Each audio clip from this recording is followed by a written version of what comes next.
जय गुरु जी महाराज। गुरु वचन जो गुरु जी ने मुझे समय समय पर कहे थे, और कुछ बातें ऐसी कहीं जो मैंने आगे से गुरु जी को बोला कि गुरु जी ये तो हम नहीं करते, तो उन्होंने आगे से बोला मैं जनरल गल कर रहा सी।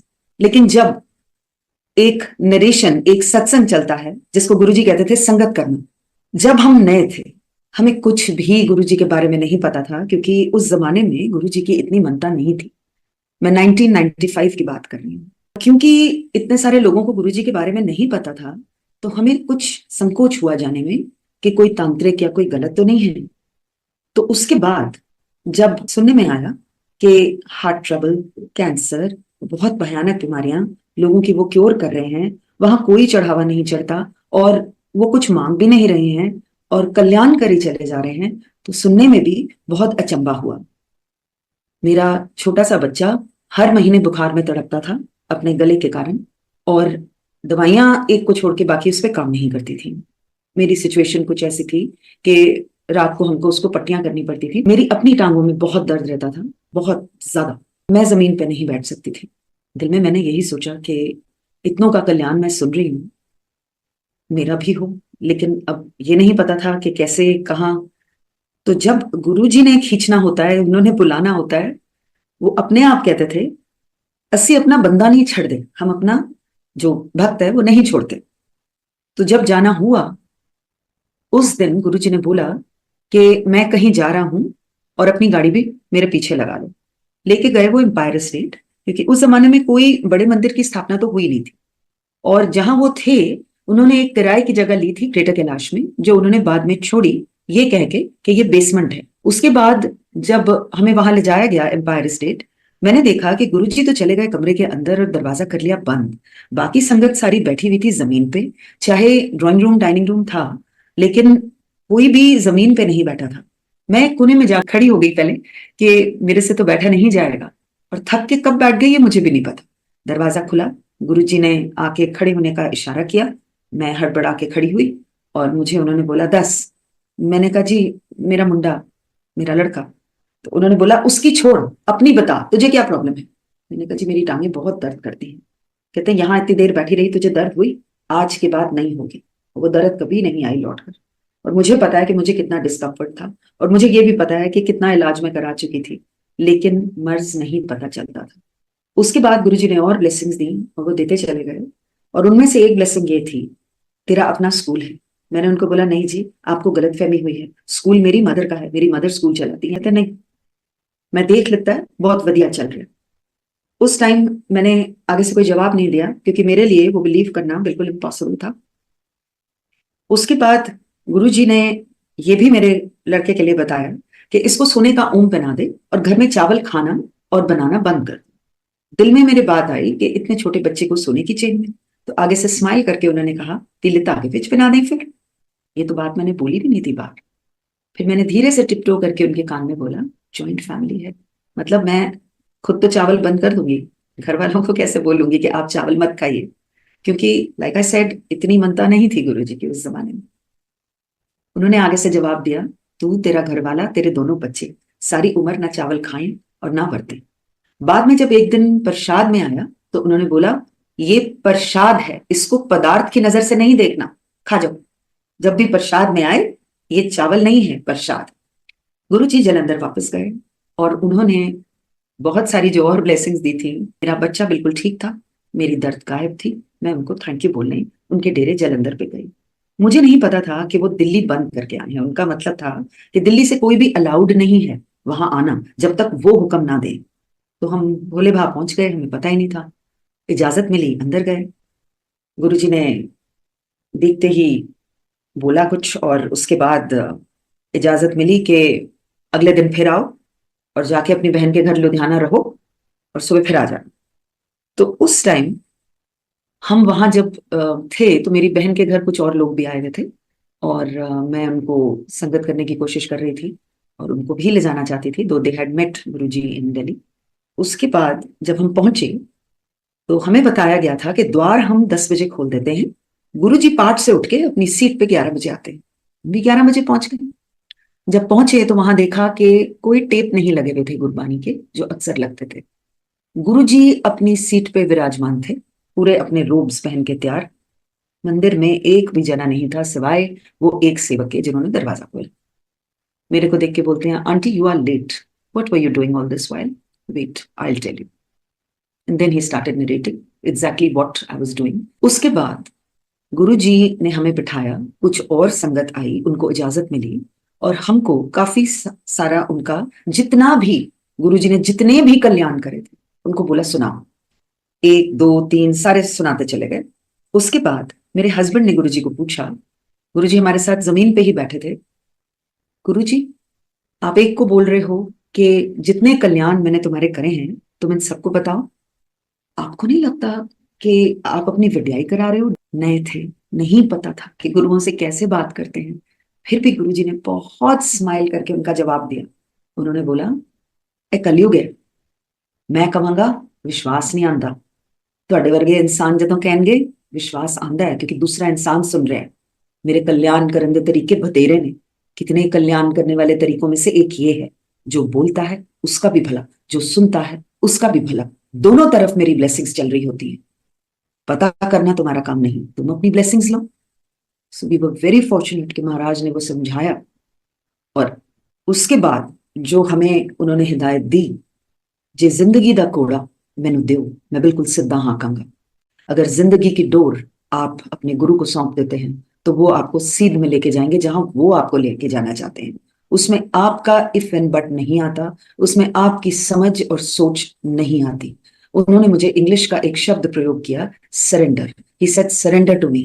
सरेंडर मीन्स कि आप अपनी टोटल सोच और अपनी टोटल भावनाएं गुरु के चरण में डाल दें। मुझे बोला गया, जब अंदर आते हो, जूते बाहर उतार के आते हो ना, तो अपनी इंटेलिजेंस भी वहां, बुआ बोलते हैं दरवाजे को, दरवाजे के बाहर उतार के आया करो।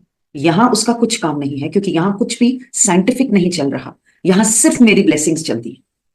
गुरुजी ने एक और बात सिखाई, आंख नाक मुंह कान तेरे आगे लगे हैं, पीछे क्यों नहीं? इस चीज का तो शुक्राना कर।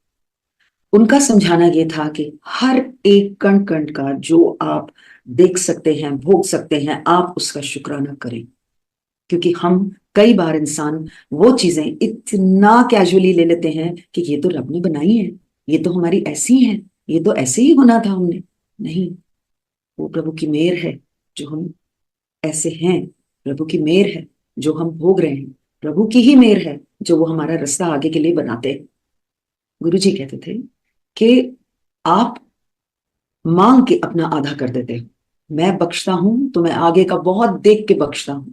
तुम्हारे क्या, तुम्हारे बच्चे क्या, उनके भी बच्चे, मैं आगे का देख के बख्शता हूं। तुम्हें अपनी सिर्फ आज की या 5 साल की अपनी योजना नजर आ रही होती है कि ये हो जाए तो ये सही होगा। गुरुजी ने ये सिखाया था कि इसीलिए मांगना नहीं होता। मांग सबकी होती है क्योंकि रोजगार सबको चाहिए और काम सबको ही करना चाहिए, एज गुरुजी हैड सेड।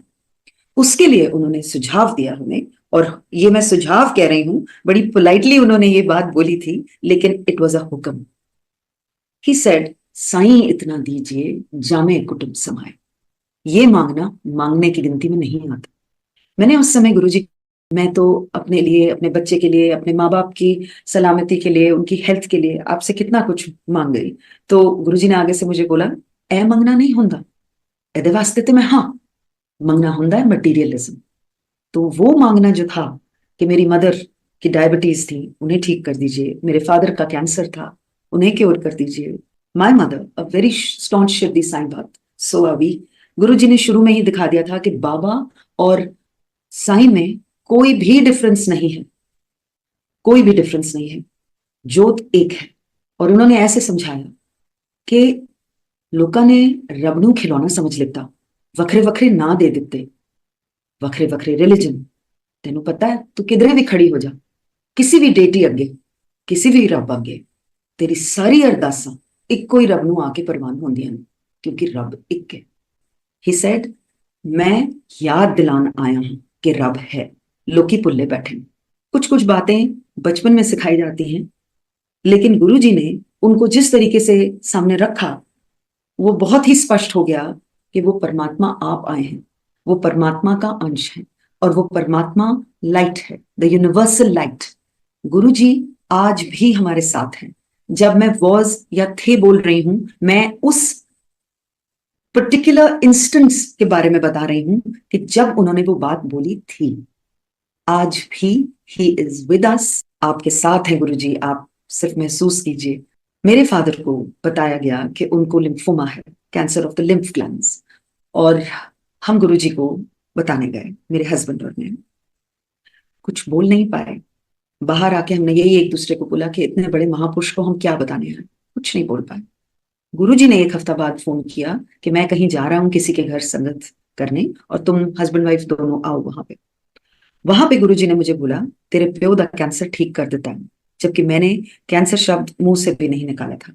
गुरुजी ने मुझे ये बोला कोई कोइंसिडेंस नहीं होती है, मेरी पूरी शक्ति लगती है।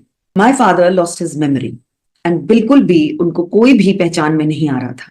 गुरुजी ने ये बोला काले चने प्रवाह कर दो। जब वो चने प्रवाह हुए तो मेरे फादर रिवाइव कर गए। आज 85 ईयर्स की उम्र उनकी है, और आज भी वो अपना बुढ़ापा बहुत गुरुजी की दया से काट रहे हैं। गुरुजी ने उनके कल्याण बहुत अलग अलग तरीकों से करे। हमें बोला गया कि उनको लेकर आओ। एक बहुत बड़ी सभा अरेंज करी गई थी कहीं, गुरुजी ने वहां कल्याण करने जाना था।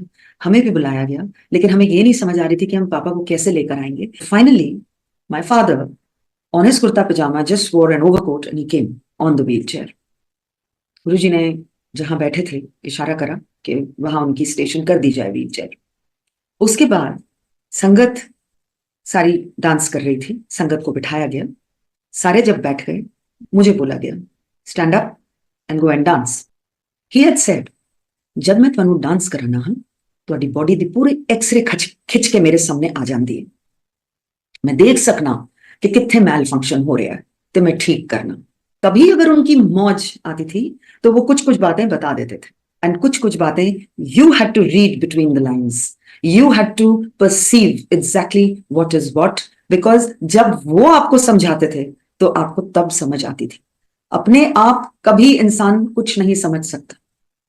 एक दिन गुरुजी को प्रदान की हुई हिमाचली टोपियां गुरुजी ने मुझे दी, और मुझे ये कह के दी ये सारी टोपियां अपने प्यो नू, अपने पापा को जाके दे दे, उसको बोल ये पहन के मैंने उसके लिए पाठ किया है, रोज कुछ कुछ टाइम वो पहन ले, बेटर फील करेगा।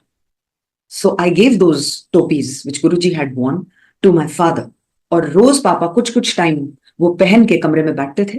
एक दिन जब मैं उनको मिलने गई और उनका कमरे का दरवाजा खोला तो जो गुरुजी की बॉडी से फ्रेग्रेंस आती थी वो पूरा कमरा उस फ्रेग्रेंस से भरा हुआ था।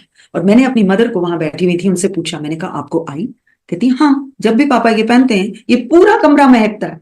आई just told Guruji once, I said Guruji काश आप पहले मिले होते, मेरे पापा के 2 हार्ट अटैक आपको मिलने से पहले हो चुके, आप काश पहले मिले होते तो नहीं हुए होते। तो ही सेड हार्ट दते मैं सब कुछ ठीक कर सकना, तू फिक्र ना कर। And then he went inside a room and he shut the door. And when I came back from Jalandhar to Delhi, my father collapsed the third time. He was rushed to the nearest hospital where they declared that this case might be fatal. आपको जिसको भी बुलाना है आप बुला लीजिए। गुरुजी ने मुझे सचखंड का प्रसाद प्रकट करके दिया था। एक बार सभा लगी थी और उस सभा में गुरुजी ने मुझे बुलाया आगे, और जैसे मैं थोड़ा आगे गई उनकी तरफ, उन्होंने हाथ ऐसे उठा के and he just gave it to me and he said ले that prasad. I had taken permission from Guruji कि क्या मैं अपने पापा के लिए, मामा के लिए लेके जा सकती हूँ। मैं लेके गई उनके लिए, और उस टाइम वो प्रसाद मैंने अपने फादर की जबान के नीचे रख दिया आईसीसीयू के अंदर जाकर। कुछ टाइम बीता, मेरे फादर जिस डॉक्टर के अंडर थे वो आए और उन्होंने रिपोर्ट्स दोबारा रन करने को बोली, तो वो डाइजेशन का केस बताया गया। वापस जब उनको डिस्चार्ज मिला हम गुरुजी के भागे जलंधर। जैसे ही मैं आई वो 10 लोगों के साथ बैठे थे जमीन पे, और मुझे देख के कहते हैं आजा फिर जितने कल्याण मैंने तेरे करे हैं ना वो सारे इनको बता, प्योदा लेटेस्ट भी दस दें। So I was not able to even tell him, he already knew कि क्या उन्होंने कल्याण किया है और वो उस दिन क्या बोल गए थे। जलंधर में जब हम गए थे तो वहां एक अंकल बैठे हुए थे, और गुरुजी ने मुझे उनके साथ बिठाया अपने रूम में और उनको संगत करने के लिए बोला कि जो मैं स्कूल दी ब्लेसिंग तेनू दिती है ना इन्हों 10, और खुद चले गए कमरे से बाहर। मैं हंसने लग गई। वो अंकल को मैंने बताया, मैंने कहा जी ये ऐसे ऐसे मुझे स्कूल ब्लेस कर रहे हैं, लेकिन मेरी तो समझ से बाहर है और पहुंच से भी शायद बाहर ही है। Suddenly he just walks into the room and he sits between both of us. दोनों के बीच में आके गुरुजी बैठ गए और उंगली ऐसे करके मेरे को कहते हैं गुरुआं दी गल पत्थर दी लकीर होंदी है, स्कूल खुलेगा, बहुत वधिया चलेगा, मैं वेख लेता ते तू वेखी। I was very scared at that time कि ये मुझे डांट गए और इतना बोल गए, बट हाँ, वो पत्थर की लकीर है उनकी बातें, और वो पत्थर की लकीर ही साबित हुई मेरी जिंदगी में। वो मेरा अब का सत्संग है, जिसकी पूर्ति अब हुई, because he had always wanted me to go on educational land. और हुक्म ये था कि जब तक बेटी की शादी ना हो जाए जाना मत, तब जाना। एक बार हम उनके साथ बाहर बैठे थे जलंधर के मंदिर में, बाहर बरांडा हुआ करता था, अभी भी है, वहां पे हम बैठे थे। तो काफी सारी आंटीज थी वहां पे। सबने पूछा गुरुजी मैं केड़ा पाठ करा, किसी को बोला तू सुखमनी साहब का पाठ कर ले, किसी को बोला तू जपजी साहब कर ले, तू गीता का पाठ कर ले, तू शिव पुराण पढ़ ले। तो सब पूछ पूछ के अंदर चली गई। सो ऐसे चलो मैं भी आगे चल के पूछती हूँ। तो जहां बैठे हुए थे, जमीन पे ही बैठे हुए थे, मैं धीरे से आगे हुई, मैंने कहा गुरुजी मैं केड़ा पाठ करा। सो ही सेड सवेरे स्कूल ਲਈ ਉੱਠਦੀ हैं, अपने बच्चों ਨੂੰ ਤਿਆਰ ਕਰਦੀ हैं स्कूल ਲਈ, ਤੇ करते रहिए तू अपना पाठ, और केड़ा पाठ ਹੁੰਦਾ, सिर्फ किताबी पाठ पाठ नहीं ਹੁੰਦਾ। जब बच्चे बड़े हो गए तब उन्होंने बोला कि अब तू शिव पुराण पढ़ लिया कर। गुरु जी की जो सीख है वो आज भी बहुत दिल के करीब है। आपने अगर कोई कर्म किया और आपको पता है कि आपने कैसे किया, और आपको ये पता है कि आप गलत नहीं हो, तो आपको सिर्फ परमात्मा के आगे झुकना है। आपको किसी के आगे कोई सफाई की जरूरत नहीं, आपको किसी के आगे किसी से वैलिडेशन की जरूरत नहीं।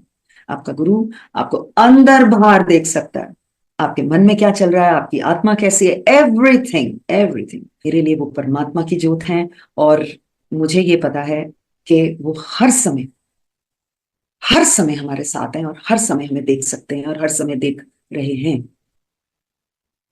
और कुछ उन्होंने बातें बताई, वो इस तरीके से था कि कभी भी नग नहीं पहनने चाहिए जो खुशहाली के लिए पहने जाते हैं, जैसे कि बर्थ स्टोन्स। तो बताया उन्होंने, मैंने कहा गुरुजी मेरे हस्बैंड और मेरे दोनों बच्चे और मैं, हम नहीं पहनते जी। तो ही सेड मैं जनरल गल कर रही हूँ। Then he explained, he said जो नग लोकी पा लेंदे ने ऐ सोच के कि वो खुशहाली लाएगा, नग तुम्हें नहीं पता कि क्या तुम्हें नेगेटिविटी दे जाएगा, और तुम्हें पता भी नहीं चलेगा कि वो नेगेटिविटी दे रहा है और तुमने पहना हुआ है, ऐस वास्ते नहीं पाना चाहिए।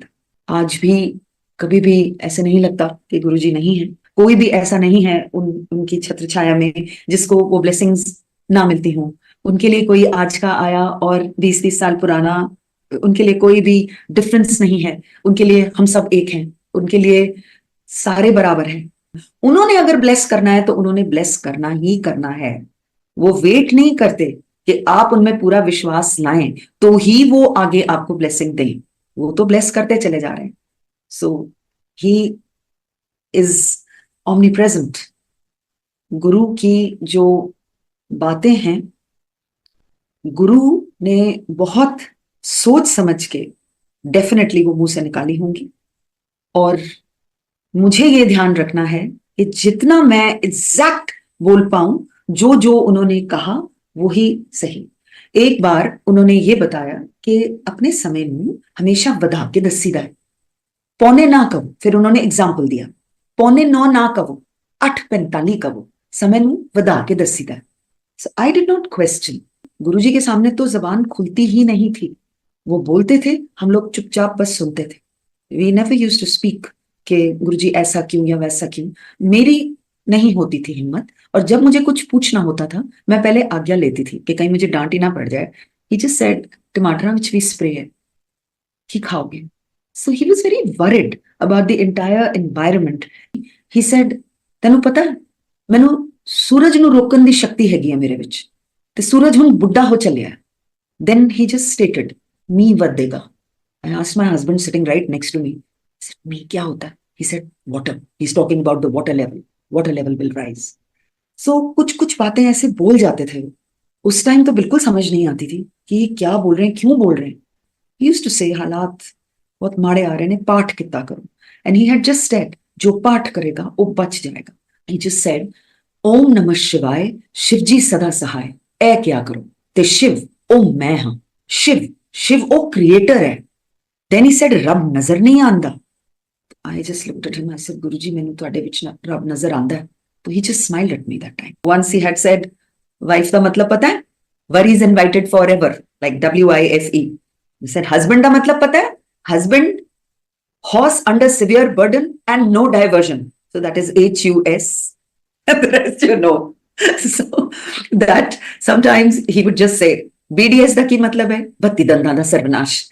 I was told once, ਜੇ ਮੈਂ ਤੈਨੂੰ ਦੱਸਾਂਗਾ ਤੈਨੂੰ ਕੀ ਹੈ, ਤੇਰੇ ਪੈਰਾਂ ਤਲੇ ਜ਼ਮੀਨ ਖਿਸਕ ਜਾਏਗੀ. I said, ਮਹਾਰਾਜ ਮੈਨੂੰ ਦੱਸਣਾ ਨਾ, ਮੈਨੂੰ ਕਿਉਰ ਕਰ ਦੇਣਾ. ਮੈਂ ਸਭ ਕੁਝ ਦੇਖ ਚੁੱਕੀ, ਮੈਂ ਕੁਝ ਨਹੀਂ ਹੋਰ ਦੇਖਣਾ ਚਾਹੁੰਦੀ. ਮੈਂ ਸਭ ਦੇਖ ਚੁੱਕੀ. ਇਸੇ ਤੈਨੂੰ 5 ਸਾਲ ਬਾਅਦ ਦੱਸਾਂਗਾ. I said, ਜੀ 5 ਸਾਲ ਬਾਅਦ ਵੀ ਮੈਨੂੰ ਨਾ ਦੱਸਣਾ. I was given no darshan for 5 years. He said, जब अंत आंदा घर का कोई भी मेंबर चाह के भी काम नहीं आएगा. सारे इंसान की जूनी में है, सिर्फ गुरु है जो गति देता है, गुरु है जो काम आता है. और दूर बैठा मेरी फोटो से भी अगर कोई बात कर ले तो मैं सुनता हूं. मेरी फोटो ही मैं हूं. He was always against उनका कोई बुत बनाए. He was never in favor of that. And that day जब मैं गुरु के आगे 5 साल के बाद खड़ी थी, उन्होंने मुझे देखा और he just smiled and he said, क्यों फिर ना घर वाला कम आया, ना माँ प्यो, ना बच्चे, ना कोई और, तेरा गुरु कम आया, ले तेरी सेकंड लाइफ, तू ऐश कर. मैं क्या शुक्राना बोलूं गुरुजी को, जिन्होंने सारा कुछ, सब कुछ ठीक करा. एवरीथिंग ही हैड सेड, चाय प्रसाद ते लंगर दोनों ग्रहण करने ने तद मेरा प्रोसेस पूरा होता है. He said, ये मेरा प्रोसेस है. He came to our house के रोशनी है जहां मुझे बिठाएगी. I said, हाँ जी है. जहां संगत बैठेगी वहां रोशनी है. I said, हाँ जी वहां पे भी है. He ensured that जहां पे भी गुरु और संगत बैठे वहां रोशनी जरूर होनी चाहिए. आपके गुरु आए हैं आपके घर, आपके गुरु बैठे हैं उस गद्दी पे जो आपने उनके लिए तैयार करी. क्या आप उनकी आंखों में लाल नीली पीली हरी आप ऐसी लाइट्स फेंकेंगे? The answer is very evident. And जो उन्होंने जिस तरीके से सेट करा था satsang, I think that is the best thing for us because he is the one who is giving the blessings. बड़े मंदिर के बारे में उन्होंने कहा, हमें वहां ले जाकर एक दिन, इस मंदिर में 12 तीर्थ स्थानों का धाम है, यहां जो आएगा उसकी अरदास कबूल. वो किसको किस समय क्या ब्लेस करते हैं ये उनकी मर्जी. आप अपनी ब्लेसिंग्स लेने जरूर जाइए, देनी कब है किस तरीके से है वो आप गुरुजी पे छोड़ दीजिए. बिकॉज हिसाब किताब जितने भी हैं, गुरुजी यूज्ड टू से फाइल्स, तुम्हारी फाइल खोल दी है, तो वो सबकी फाइल्स जो हैं वो महाराज के पास है. और एक दिन एक वाकया याद आता है. मेरी एक संगत में फ्रेंड थी, वो एक दिन मुझे बोली कि have you read this book autobiography of the yogi? मैंने कहा नहीं जी मैंने तो नहीं पढ़ी. अरे अरे उसको पढ़ो जरूर. तो मैं लेके आई जी, मैंने एक चैप्टर खत्म करा उसका, और शाम को मैंने जाना था एम्पायर स्टेट गुरुजी के चरनी लगने. जैसे ही मैं एम्पायर स्टेट में पहुंची, मैसेज आया कि अंदर आओ. उनके कमरे में मेरे हस्बैंड और मैं दोनों गए. He didn't ask me anything, सिर्फ हुक्म दिया, जो किताब तू पढ़ रही है उन्होंने नहीं पढ़ना तू. उसके बाद मैंने कभी उसको हाथ नहीं लगाया. एंड जो मेरे गुरु ने मुझे हुक्म दिया मैंने वो फॉलो करा, क्योंकि मेरे कान में जो मेरे गुरु ने डायरेक्ट बात डाली, मुझे सिर्फ उसकी समझ है. मुझे और कोई सुनी सुनाई बातों की कोई समझ है ही नहीं. आज भी गुरुजी हर चीज को जिस तरीके से वो करना चाहते हैं वो कर रहे हैं. वो विराजमान हैं, वो हमेशा हमारे साथ हैं और हमेशा ब्लेस करते चले जा रहे हैं. उनकी ब्लेसिंग्स कैसे ट्रैवल करती हैं ये आप कोई भी इंसान बयान नहीं कर पाएगा, क्योंकि हम किसी को भी नहीं पता कि वो कैसे ट्रैवल करती हैं. ही हैड जस्ट सेड कि मेरे उत्ते छड़ दे.